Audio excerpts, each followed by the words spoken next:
Then it is needed for strong bones, formation of strong bones. It is formed in the skin by sunlight. Vitamin D is also formed in the skin by sunlight. Then it helps in teeth formation and development. And deficiency of vitamin D will lead to rickets, that's the curving of the bones of the leg. Then osteomalacia is also a bone problem. Vitamin E, ergosterol, you find it in green vegetables, in your egg, in butter, and in liver. It leads to promotion of fertility in animals. It helps the productive system. Then deficiency of vitamin E leads to sterility or premature abortion. That is, there will be infertility or premature abortion. Then the next vitamin is vitamin K. That's the last one we're talking about, and that is phylloquinone. That's vitamin K. Then you find it in fresh vegetables, e.g. your cabbage and spinach. Then vitamin K aids blood clotting. That is, when there is wound, the blood easily clots. But when it is deficient in the body, you have what is called hemorrhage. That is, inability of the blood to clot. When somebody gets injured, in case of an accident, the blood does not clot on time, the person keeps losing blood. That is the condition called hemorrhage. So we move on to talk about another class of food called water. Water does not give energy to the body, but is essential in all life processes. About 60 to 70% of the body contains water. Then about 90% of the blood plasma is water. So you see that water is a major component of our body. Then it is composed of hydrogen and oxygen. Various sources of water include rivers, streams, well, tap, rain, pond, then from our food. So we have these sources of water. What importance does water have? Since it's not energy giving, it aids in the metabolic activities of the body. Water aids digestion, food digestion. Also, it helps to maintain the body temperature, make sure that there is a balance. Water also transports materials in plants and in animals. It transports materials. Also, water aids cooling. When water evaporates from the body of the animal, there is a cooling effect that it has. Also, it is responsible for evaporation of metabolic waste from the body, e.g. urine. Water is responsible for the evaporation of urine in the body, removal of them. Then water maintains the osmotic content of the body. There is a balance that water brings to the body. Also, water is a solvent for soluble food substances in digestion. Water aids digestion. Water is also helpful in seed germination. No seed will germinate without water.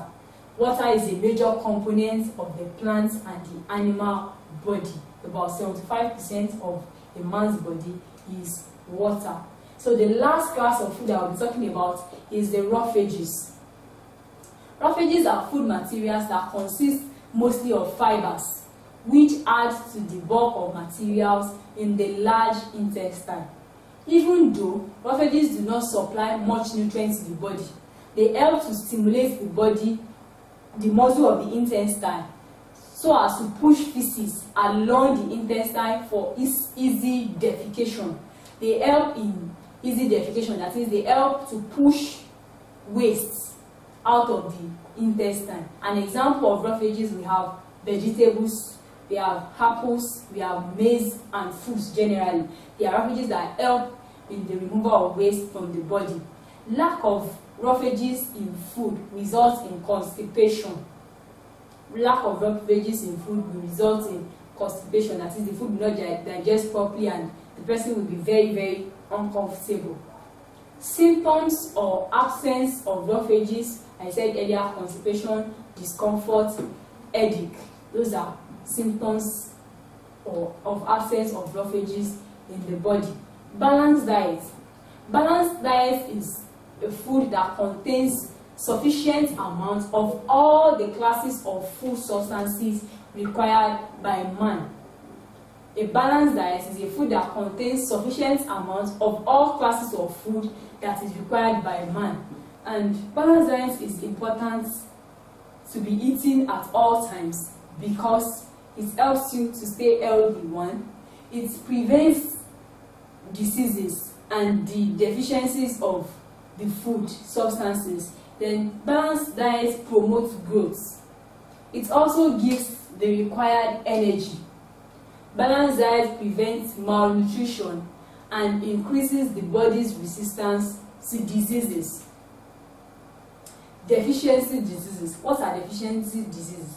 These are diseases that are caused by lack of certain food substances in the diet.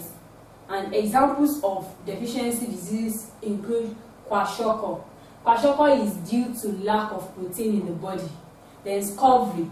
Scurvy is due to lack of vitamin C.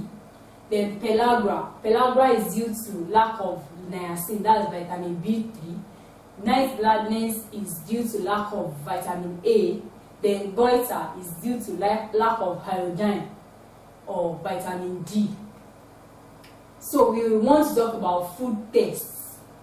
Food tests. How can we test for food? That's a lab work now. When we get to the laboratory, how can you know that this particular food is present in this food substance that you are presented with or not? And first, we'll be talking about test for carbohydrates. How do you test for carbohydrates in food? Or how to test for glucose or the reducing sugar. To the 5 ml solution of glucose, add equal amounts of Feli solution A and B. We have a solution called Feli solution A, then we have Feli solution B. So you add equal amounts of Feli solution A and B to 5 ml solution of glucose. Then you eat, that is, you add it. Maybe you place your beaker on the Bunsen burner with lights, then you eat it gently. After a while, you discover via a brick red precipitate, and that shows the presence of glucose. A brick red precipitate, when heated, when Feli solution A and B is present, shows or indicates the presence of glucose. Another test for carbohydrates is the test called the Benedict test. Add 5 ml of glucose solution and 5 ml of Benedict solution in a test tube. Then you allow it to boil. You boil it. 5 ml of glucose solution, 5 ml of Benedict solution in a test tube. Then you boil it.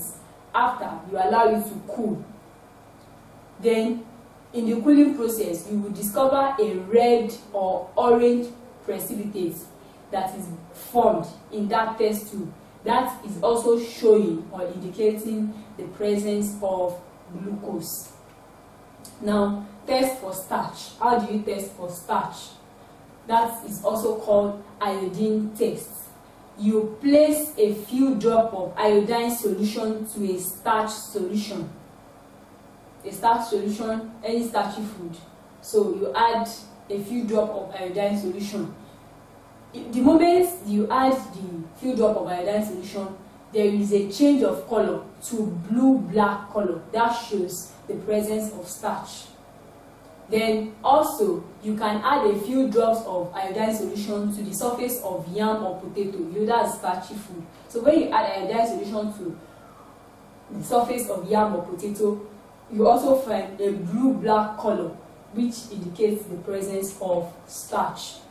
Now, test for sucrose or maltose. That's a non-reducing sugar. You put 5 ml of sucrose or maltose solution into 2 different test tubes. 5 ml of sucrose or maltose into 2 different test tubes. Then you label them A and B. To the test tube A, you add 5 ml of Benedict solution and boil for 5 minutes. When you do that, you discover that there is no precipitate that is formed. Now, to the test tube B, you add a few drops of dilute hydrochloric acid. Then you boil this gently for 2 minutes. The hydrochloric acid will hydrolyze the sucrose or the maltose to glucose sugar. Then after that, you add 5 ml of the failing solution A and B and boil gently for 2 to 3 minutes, and then you allow it to cool. You will discover that there is a brick red precipitate, and that shows the presence of a reducing sugar in the hydrolyzed solution. So it tells you that sucrose or maltose is present. Test for protein. How do you test for protein? We have 3 types of tests. We have the millions test, we have the burette test, and the xanthoproteic test.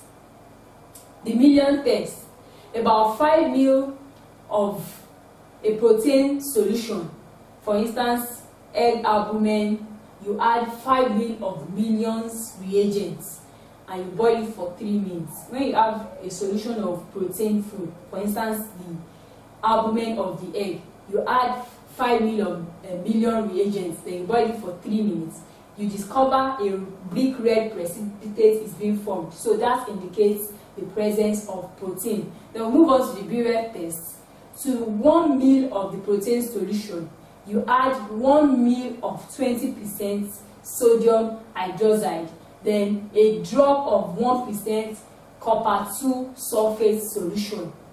This will result in a violet or purple color, which also indicates the presence of protein.